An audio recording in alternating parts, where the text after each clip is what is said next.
Hello, friends in Zen. So, I've been asked about pitfalls in Zen practice, and I think there are probably 5 major ones. Certainly 5 I'd like to flag up. I'm Daizan from Zenways. We have a Sangha in London and around the world now. We also have Zen yoga teacher training and Zen mindfulness and meditation teacher training, both programs externally validated. So you can do a professional training with us if you're interested.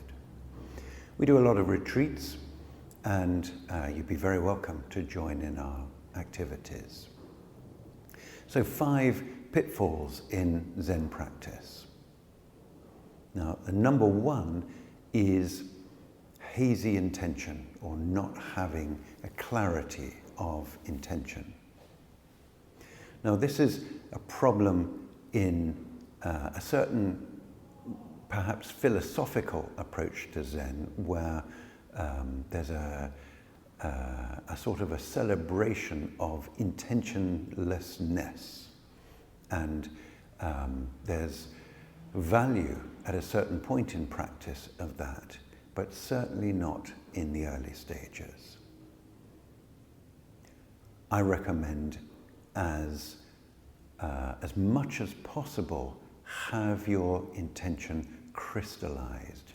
You're practicing for a purpose. The more you can make that purpose actually a phrase, a sentence, even maximum perhaps a couple of sentences that you can bring to mind, perhaps even every time you sit down to meditate, the more clear and strong and defined that is, the better.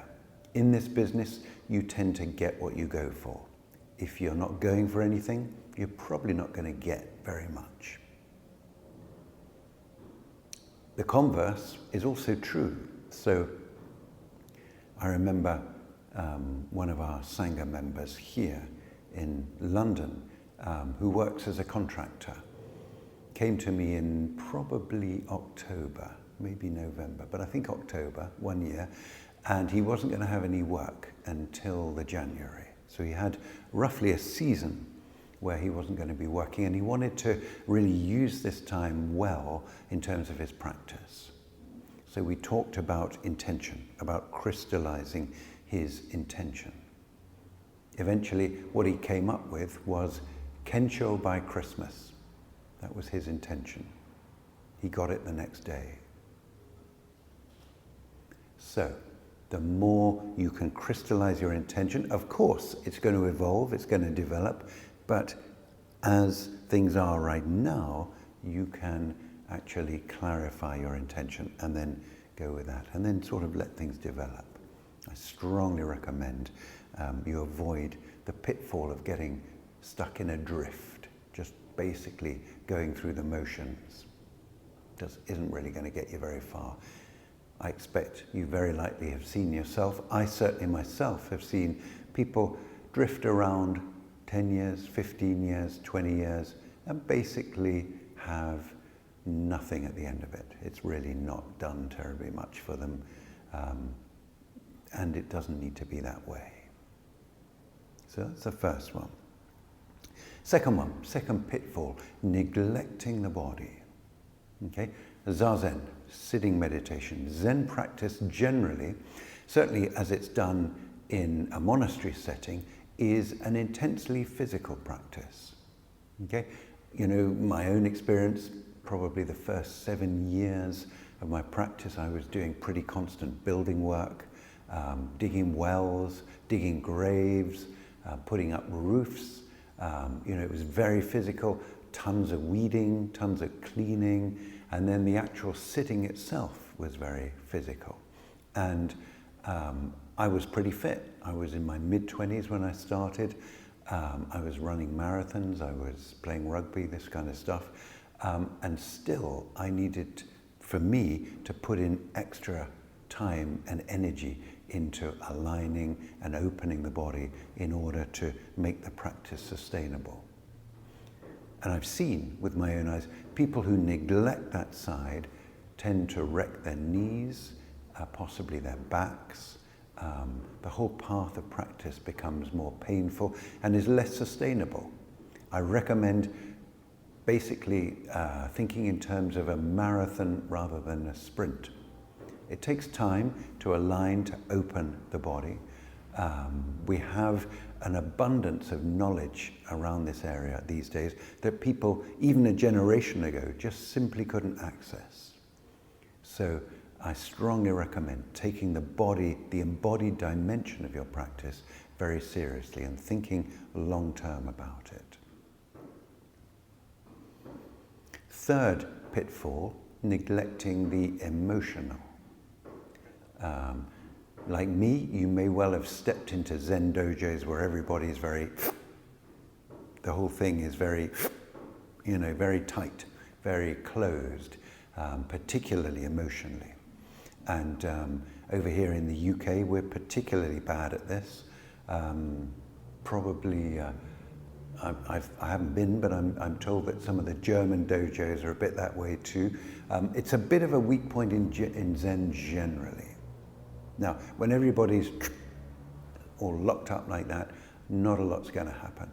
People aren't going to find who they really are. They're not going to get powerful, clear, strong realizations in their practice. So, it's no good getting into emotionality. That's not the point, and that's not helpful particularly. But it's no good to get into what's sometimes called spiritual bypassing, where there might be a whole bunch of emotional stuff that's sitting there, that's not getting faced, not getting dealt with, which particularly through concentration type practices, we can kind of slide, we can kind of avoid, we can kind of park. That doesn't help, okay? Your practice, if it's a genuine one, it embraces the whole of your being, all of it, including the emotional level. It's really important that there's an arena, a space within your practice to allow that which needs to arise to be able to do so, that which needs to untwist to be able to do so, and that which needs to, as it were, reintegrate into your system can do so. Now, none of that happens without feeling what you're feeling, okay? So if there's an avoidance of the emotional, you're stunting your growth. It's a pitfall. It's a trap in practice that'll slow your kind of development right down. Fourth one, getting stuck in experiences. Now, sometimes you meet Zen people and they'll tell you, well, I've been sitting for 25 years. And you can pretty much guarantee those type of people who are always going on about how long they've been sitting, they probably had nothing very much in the way of experiences happen along the way. And then you meet the people who are, the February the 13th, 2007, boom, it all happened, and they kind of dwell on some kind of pivotal experience. If you look at the old texts, the Buddha's texts, the Buddha himself never sort of outlines a particular experience as what realization is about. He doesn't say, okay, you're going to experience golden light, you're going to be laughing for 13 minutes, you're going to feel like you're one with the whole universe, and I don't know, you're going to be able to read the thoughts of the person sitting next to you. It simply doesn't, you don't find anything like that. We as a species are very wired into the world of experience, and our Zen practice will involve a whole range of experiences. They can be very sublime, very beautiful experiences. They can be very painful, very raw, emotional experiences.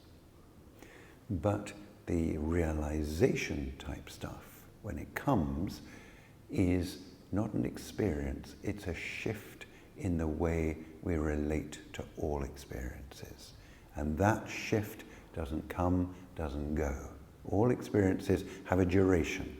That's their nature, they have to. We couldn't survive if they didn't. But these shifts in how we relate to all experience that are really what our practice will give us if we're sincere and dedicated and practice skillfully. Those are not in that coming, going realm. You get it, you got it. It's like that. And then the fifth kind of pitfall in practice is having no frame of reference or no reference points, particularly living reference points. It's pretty easy, particularly these days, to read all the books, look at all the websites, and come up with your own sort of mishmash of essentially a type of practice, a type of realization that's a mirror of where you are right now. Okay? You create a kind of a closed loop, a closed circle around yourself. And this can happen because the ego wants to defend itself.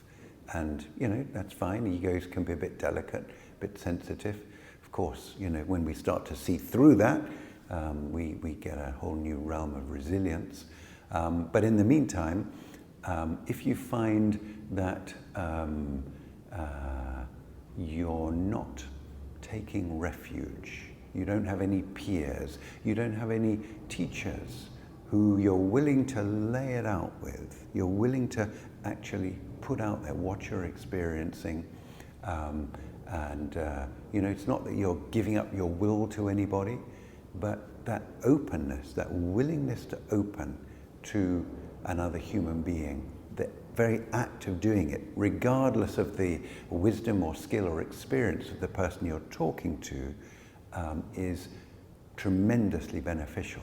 To my knowledge, the only person who's gone the whole distance without a reference point like this is the Buddha himself. And arguably, he had teachers earlier on in his life too. Everybody else, to my knowledge, has had at least a certain measure of human interaction within their path of development. It's kind of hard to imagine anybody becoming, for example, a professional boxer without a trainer, a professional tennis player without a coach. In almost every area of life, if people want to excel, if people want to do well, they've got a framework, a human framework around that. They've got another pair of eyes on what's happening. And that's very much the case in spiritual practice, particularly spiritual practice which is serious, sustained, and transformative. The faster you go, the more important it is that you have that kind of reference point. If you don't want to go very much, if you're just drifting around, then you're probably fine. Probably nothing, no great harm is going to happen. No great good's going to happen, but probably no great harm is going to happen. So, if you want to really accelerate things in your practice, if you want to really develop something that's based around clear intention, working with the body, allowing space for what needs to happen emotionally to do so, allowing experiences to take their right place in the scheme of things, and having a very intense human interaction component, we have a 64-hour retreat process we call Breakthrough to Zen. You'll find more information about it in other videos here. It's, to my knowledge and in my experience, it's the most rapid and straightforward way to get a first foothold into the world of genuine Zen realization. Once you know where this whole thing's going, then the daily practice has a context, has something sustaining. And so I recommend, as a start point, something like that. There are many other ways to do it too. Wishing you great joy, great beauty, and great transformation on your own particular path.